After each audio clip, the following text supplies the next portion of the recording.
Hey baby loves, it's Tesh here. And today I wanted to get into the laws of magic. This is very, very important because whenever you're doing magic, there are certain laws and rules, even if you're doing light work or dark work, that you have to abide by. Or your spell is not going to work. It will not receive the blessings and the energy that you need from the universe, and it will just fall flat and it won't be good for you, okay? So you need to follow these laws, and if you're breaking them, any of them, then you'll see what comes your way when you do these type of things, okay? So what we're going to do first is talk about where the magic comes from. So magic was created by a gentleman named Pt.1. And Pt.1 is the first and the greatest alchemist. All right? And he is the one who created alchemy. Now, of course, the universe created it, but he's the one who discovered alchemy. So we owe all of this beauty and all of this magic and all of this information that we have been able to download, especially if you are one who comes from my lineage, the Egyptian lineage, you owe it to Pt.1 because he is the one who created magic. And then every religion, every other thing that has come from it as far as alchemy is concerned and manifesting is concerned, and even law of attraction, all of it comes from his teachings, all right? So some of you guys may have heard of the 7 Hermetic laws, but we're going to do the 7 and then we'll get into the others later because we're going to do a lot in this video. I may break it up in part 1 and part 2 because it's so much, but let's start off with the main 7 Hermetic laws because these are the laws that come from Kemet when they were creating and using Pt.1's information to talk about what he had created, okay? So the 7 Hermetic laws, and these are the laws of magic. The first one is the mind. All right? You have to know thyself. You have to have control over your mind because what you think, you create. What you create is what you've thought. Every feeling, everything on this earth comes from that initial thought. Everything we experience and create comes from a thought. Have control over your mind. How much do I stress that, guys? How much do I stress that? The second law is correspondence.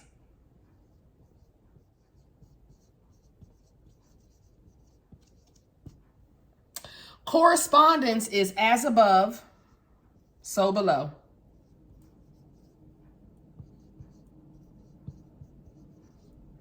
As within, so without. It's literally like that. If it's happening down here on 3D, it's happening in the heavens, in the ethers as well with the gods. And it's just so. So whatever you create in your mind, a feeling will happen from that, and then something will come out of you from that if you take action on that, okay? So correspondence is literally the correspondence of as what's happening above, so below. As what's going on within is what's happening outside. And you'll notice that in life. If you are sickly and in a lot of drama and in a lot of turmoil, you notice your life outside will be like that. And if you've come into a place of peace in your life, you'll notice your life outside will be peaceful. If your mind is peaceful, then your body will flow, and then it will flow into the outside world.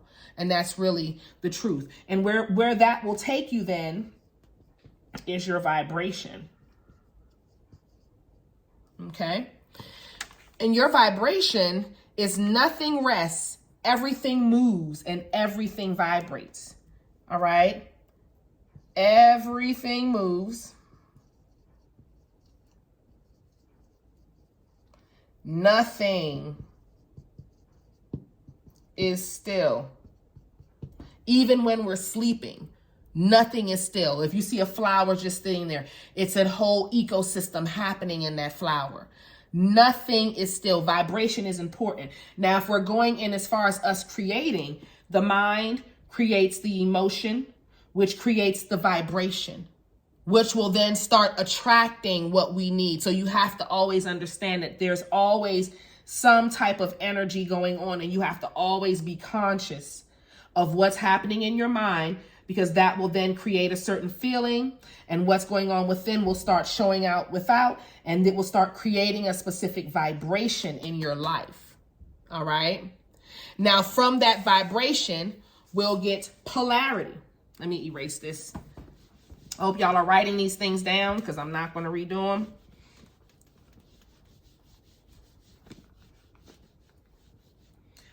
Polarity.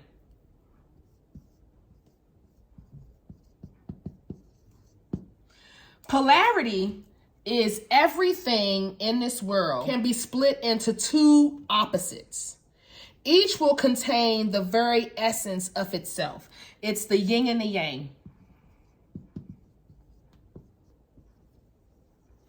Y'all know what the yin and the yang is like. And then it's one here. She got the dot. And then this side is all full with matter.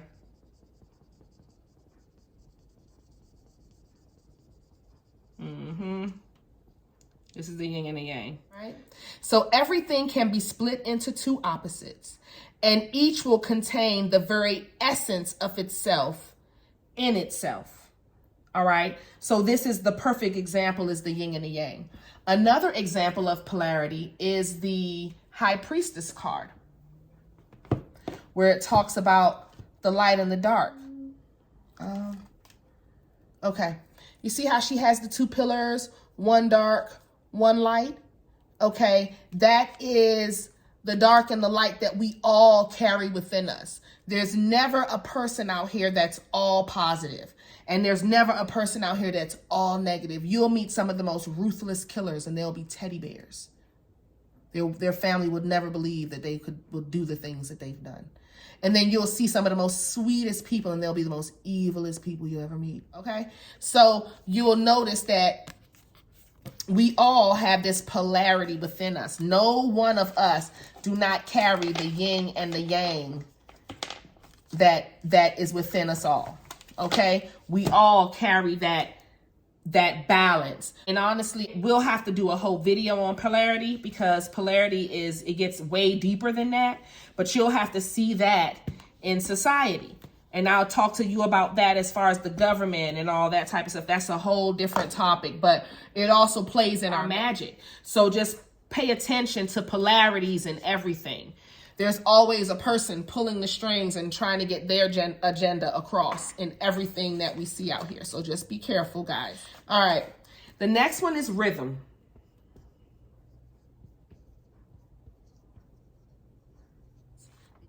Everything flows.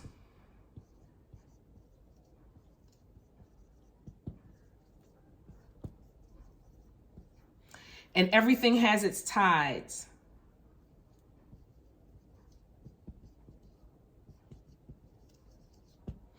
I like to say it like the pendulum just swings both ways.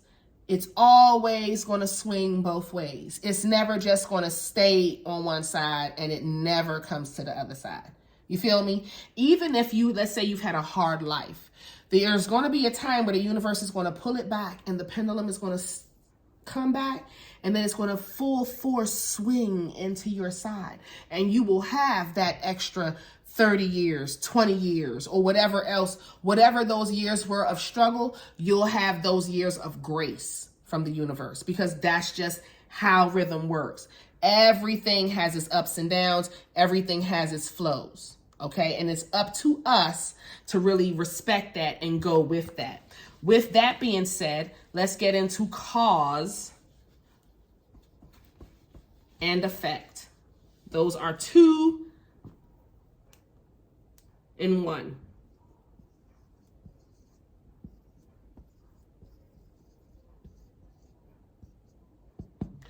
Everything has its cause, and every cause has its effect. All right? Every cause has an effect. Every effect has a cause. I know y'all have heard this before, but I don't fully think y'all fully grasp it when it comes to magic.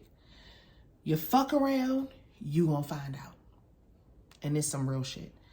Don't do stuff that y'all are not ordained to do, because you may have an effect, and every effect is going to come back to you and have a cause. The pendulum, like I said before, it swings both ways. Everything you put out there will come back to you. That's another law also, but we'll get into that later. Every cause has an effect. Somebody will be hurt if you're out here doing fuck shit. You have to always remember that, okay? The 8th Hermetic law is gender.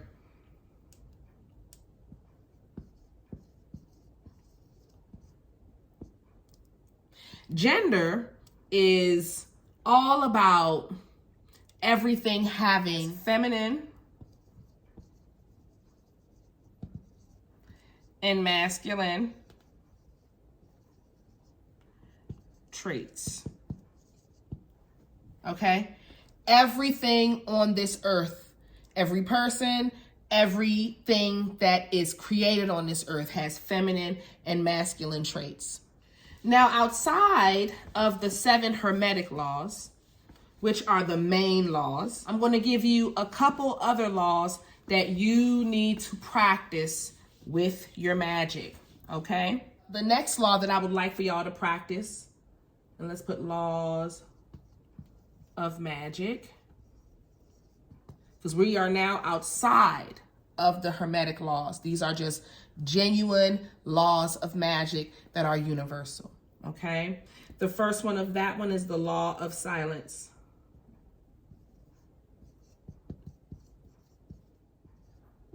The law of silence is the less people know, the less they can do, conscious and unconscious, okay?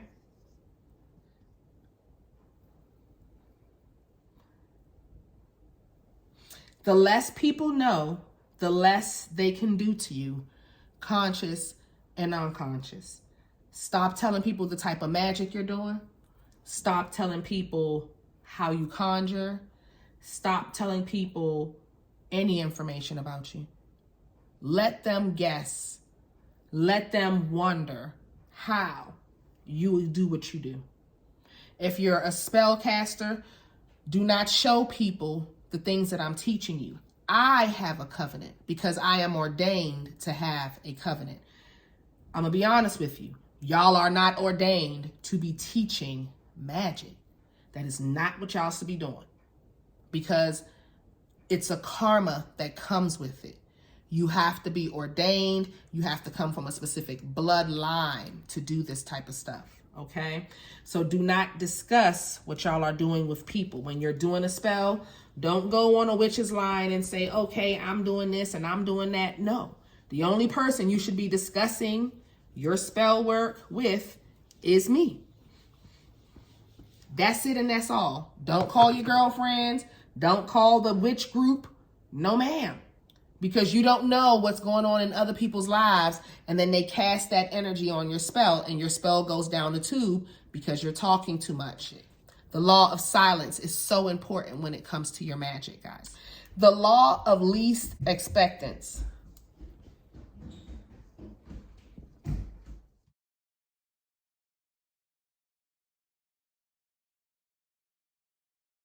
Magic never happens when we expect it to. Set it and forget it. Okay? It's not going to happen when we expect it. The universe is going to bring, if we do a spell, the universe is going to bring in the magic exactly when it's supposed to happen. It's not going to happen when you want it to, because your spirit guides, the angels that you're using, the deity that you're using, they can see further down the line than you. They may see that you want the spell now, but you may need it 6 months from now.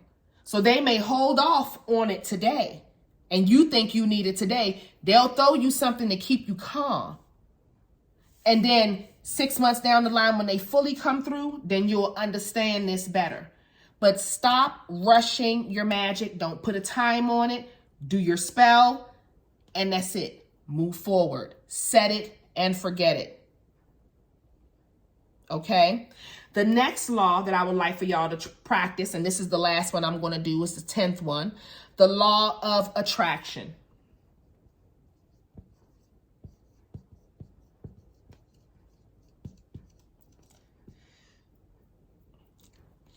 Whatever you put out to the world will return back to you. Positive or negative. Either way. If you are an asshole, that's what's going to come back. If you do shiesty stuff, that's what's going to come back. And in this day and age, the karma comes back quick. It's not like back in the day where you could do something and the karma came back on your children, or karma came back on you a year later. And this goes back to the cause and effect. Whatever you cause has an effect. This takes it even deeper. Whatever you put out to the world will come back to you. Okay? So it's not just the cause and effect where it will affect other people, but it will also come back to you. And you will feel it exactly how you've put it out. Even if a person has done something to you, if you go and throw something negative and somebody else gets hurt, you will feel that pain. Okay? And that's just it. So these are the first 10 laws of magic that I gave you. I'm going to do a part 2, and the part 2 is going to have another 15 laws that you need to practice. Okay? So if y'all have any questions about any of the laws that I've put up so far, y'all know y'all can hit me up. I am going to break down and do a video separately on a few of these laws so that we can get deeper into them, because polarity is one of them that y'all really need to fully understand. And once we get into polarity and you can really see it in the fabric of this world, then you'll be able to understand it fully. But that'll be another video. So thank y'all for joining me with part 1, and I'll see y'all in the next one. Bye.